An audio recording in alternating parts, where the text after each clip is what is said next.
జై జన్మభూమి, జై జన్మభూమి.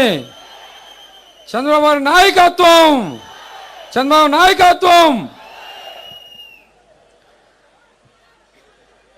ఈ జన్మభూమి మన ఊరి కార్యక్రమం మన ప్రీతం ముఖ్యమంత్రి నారా చంద్రబాబు నాయుడు గారు దేశంలో ఎక్కడా లేని విధంగా మన రాష్ట్రంలో ఆయన ప్రారంభించడం, మరి ఆయన మాసపుత్రికలా దీన్ని ప్రతి సంవత్సరం చేయడం, అలాగే మనందరికీ ఈ దేశానికి మరి బహుజనులందరికీ కూడా విన్నప్పుడు చూపించిన మరి పెద్దలు మహాత్మా జ్యోతిరావు పూలే గారు కానీ, బాబాసాహెబ్ అంబేద్కర్, అలాగే మన పార్టీ వ్యవస్థాపకులు స్వర్గీయ ఎన్టీ రామారావు గారు, వారందరి మరి ఏదైతే ఒక స్ఫూర్తితో పేద ప్రజల కోసం చేస్తున్నారో అదే స్ఫూర్తితో ఒక గ్రేట్ విజన్తో మన ముఖ్యమంత్రి చంద్రబాబు నాయుడు గారు ఈరోజు ఈ కార్యక్రమాన్ని మరి పెట్టడం, అలాగే ఇది పేద ప్రజలందరికీ కూడా మరి ప్రజల దగ్గరకు పాలన తీసుకెళ్ళి మరి జన్మభూమిలో అన్ని కార్యక్రమాలు చేసుకోవడం మనందరికి కూడా మరి చాలా సంతోషం. మనందరం కూడా చాలా సంతోషంగా ఫీల్ అవుతున్నాం. మనందరూ తెలిసి ఈరోజు మన చంద్రబాబు నాయుడు గారు మరి రోజుకి 18 గంటలు కష్టపడడం మరి ప్రతి ఒక్కరం కూడా మనందరం కూడా తెలుసు. అలాగే ఈ రాష్ట్రం విడిపోయేటప్పుడు 2014లో అసలు ఈ రాష్ట్రం ఏమవుతుంది, ప్రపంచంలో ఉన్న తెలుగు వాళ్ళు, విజ్ఞానులు, అలాగే వివేకవంతులు అందరూ కూడా చాలామంది అసలు ఈ రాష్ట్రం ముందుకు వెళ్తుందా, ఆర్థికంగా 16,000 కోట్ల రూపాయలు మనం అప్పుల్లో ఉన్నాం.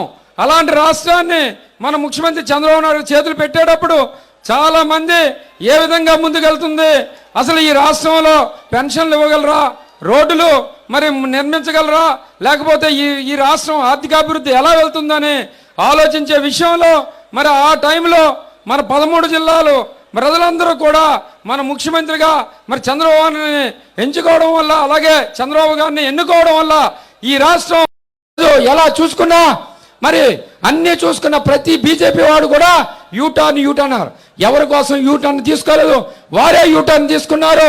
మన నాయకుడు ఏ టర్న్ తీసుకున్నా ఏం తీసుకున్నా మన కోసం, మన భవిష్యత్ తరాల కోసమని ఈ సందర్భంగా మీ అందరికీ తెలియజేసుకుంటూ, అలాగే ఇంకో నాయకుడు ఉన్నాడు ఈరోజు ప్రతిపక్ష నాయకుడు మరి చంద్రబాబు నాయుడు. ఆయనకు ప్రజాస్వామ్యం అంటే గౌరవం లేదు, పెద్దలంటే గౌరవం లేదు.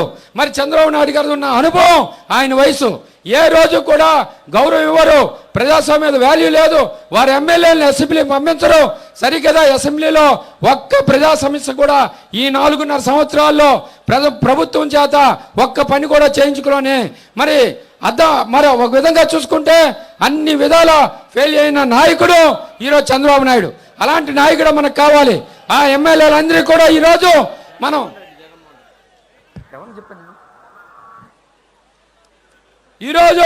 మనం జగన్మోహన్ రెడ్డి గారు అన్ని విధాల మరి ఫెయిల్ అవ్వడం జరిగింది.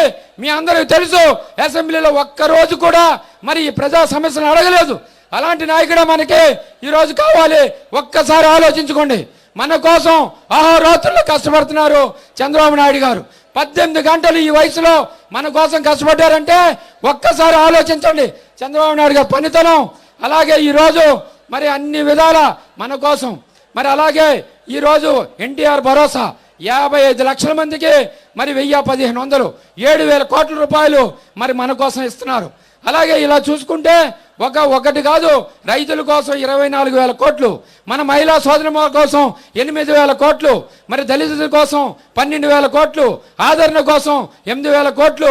ఈ దేశంలో ఏ రాజకీయ నాయకుడు ఉన్నారంటే పేదల కోసం పనిచేస్తున్నారంటే అది ఒక్క చంద్రబాబు నాయుడు గారిని ఈ సందర్భంగా మీ అందరికీ తెలియజేసుకుంటూ, ఏదైనా తప్పులు మాట్లాడితే క్షమించాలని కోరుకుంటూ, మన నాయకుడిని మనం మళ్ళీ ఈ సమయం చారిత్రాత్మకమైన అవసరం, మన పిల్లల భవిష్యత్ తరాలకి కావాలి.